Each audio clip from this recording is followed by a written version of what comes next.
नमस्कार, न्यूज 18 मध्य प्रदेश छत्तीसगढ़ देख रहे हैं आप। मैं हूं आपके साथ प्रशांत कठारे और बड़ी खबर के साथ बुलेटिन की शुरुआत करेंगे। भोपाल से बड़ी खबर, बुरहानपुर में खालिस्तानी आतंकियों का मददगार गिरफ्तार हुआ है। गृह मंत्री डॉक्टर नरोत्तम मिश्रा का इसके मद्देनजर बयान आया है। उन्होंने बताया कि लंबे समय से फरार था ये आरोपी, बड़ी सफलता है ये और पूछताछ करने के लिए बाहर से भी पुलिस आ सकती है। ये तमाम जानकारी गृह मंत्री नरोत्तम मिश्रा ने दी है। खालिस्तानियों के लिए हथियार की सप्लाई इस शख्स ने की थी। तो ये बड़ी खबर है बुरहानपुर से, जहां से बुरहानपुर में खालिस्तानी आतंकियों का मददगार गिरफ्तार हुआ है। बताया जाता है कि इसने आतंकियों के लिए हथियारों की सप्लाई की थी और अब जाकर इसकी गिरफ्तारी हुई है। लंबे समय से ये फरार चल रहा था आरोपी। और गृह मंत्री ने यह भी बताया कि दूसरे राज्यों की पुलिस भी आकर इससे पूछताछ कर सकती है।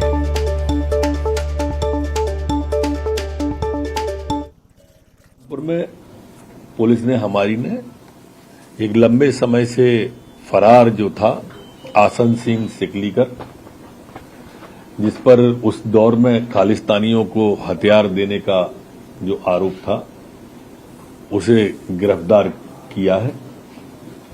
बड़ी सफलता है वो पुलिस की। बाहर की भी पुलिस पूछताछ के लिए आ सकती है उससे। दो जो सिकलीगर थे वो फरार थे। उसमें से एक जो था निहंग उर्फ नरेंद्र सिकलीगर, इसको उसके 7 से 10 दिन बाद ही हमने गिरफ्तार कर लिया था।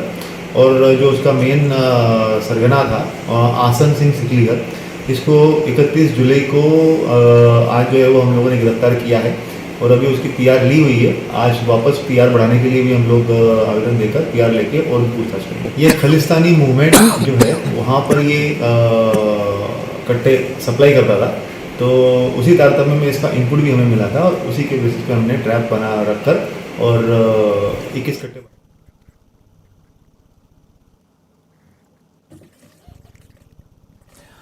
शैलेंद्र भदौरिया न्यूज 18 संवाददाता भोपाल से हमारे साथ जुड़ गए हैं। शैलेंद्र, ये बड़ी सफलता है और इससे संभव कि कुछ और कड़ियां भी खुलें अगर इस तरह की हथियार सप्लाई हुई है तो।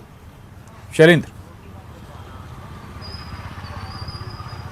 बिल्कुल प्रशांत, बिल्कुल आपने ठीक कहा कि एक मजबूत ये कहें कि एक बड़ी सफलता जो है वो मध्य प्रदेश पुलिस के लिए है, क्योंकि जिस तरीके से इस पर ये आरोप है कि इसने खालिस्तानियों को हथियार सप्लाई किए, तो लंबे समय से मध्य प्रदेश पुलिस इस युवक की तलाश में थी और अब जाकर पुलिस को वो सफलता मिली है। जो सिकलीगर है इसको गिरफ्तार किया गया और अब मध्य प्रदेश पुलिस इससे पूछताछ कर रही है कि आखिर किन किन लोगों को इसने हथियार अब तक सप्लाई किए हैं, वो कौन कौन लोग हैं और उनके अब इसकी निशानदेही पर मध्य प्रदेश पुलिस उन लोगों तक भी पहुंचने का प्रयास करेगी। इसके साथ ही जो कई एजेंसियां हैं या फिर जो दूसरे राज्यों की पुलिस है, उनको भी इस आरोपी की गिरफ्तारी की सूचना दे दी गई है, ताकि यदि वो चाहें उनके यहाँ अगर किसी मामले में ये वांटेड हो तो वो भी इससे पूछताछ कर सकेंगी।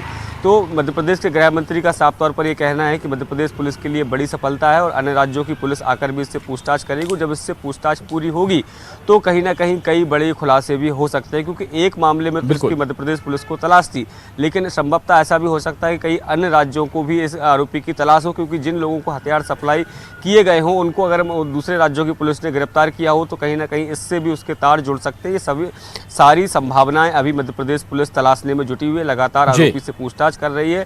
बुरहानपुर पुलिस को निर्देश दिए गए हैं कि कड़ाई से इससे पूछताछ की जाए, ताकि इसकी सारी कड़ियां जो है वो खुल सके और अब तक इसने किन किन लोगों को हथियार सप्लाई किए हैं उस सब का भी खुलासा हो सके। जी प्रसाद। बिल्कुल बिल्कुल, इन तमाम बातों का खुलासा हो सके। रहिएगा शैलेंद्र। और शारिक अख्तर हमारे साथ बुरहानपुर से जुड़ गए। और शारिक, आरोपी से जुड़ी क्या डिटेल अभी तक सामने आई है? कब से इसका बुरहानपुर में मूवमेंट था? क्या एक्टिविटीज थी इसकी? ये अकेला है या फिर इसके सहयोग में भी कुछ लोग रहे होंगे? शारिक।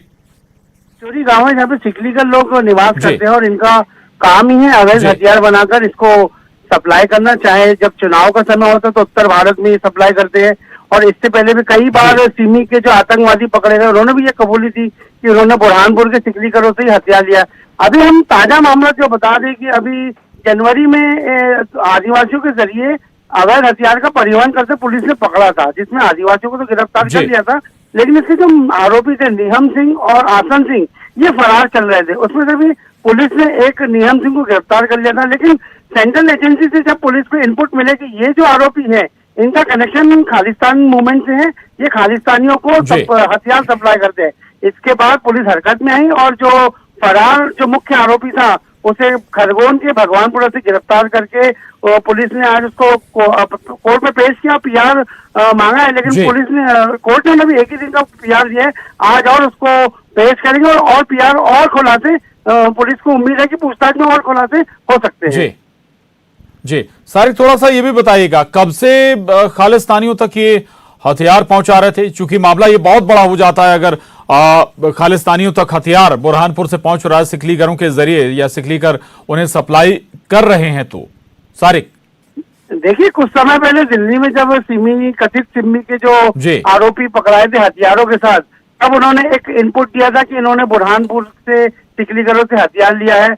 उसके बाद पुलिस यहाँ काफी अलर्ट हो गई थी, लेकिन अभी और पुलिस इन आरोपियों के खिलाफ जो सिकलीगर है इनके हथियारों के खिलाफ समय समय पर कार्रवाई करती है। हम आपको बता दें, जनवरी में ही 2 आरोपियों के खिलाफ केस दर्ज हुआ था, जिसमें से एक गिरफ्तार हो गया था, एक फरार चल रहा था।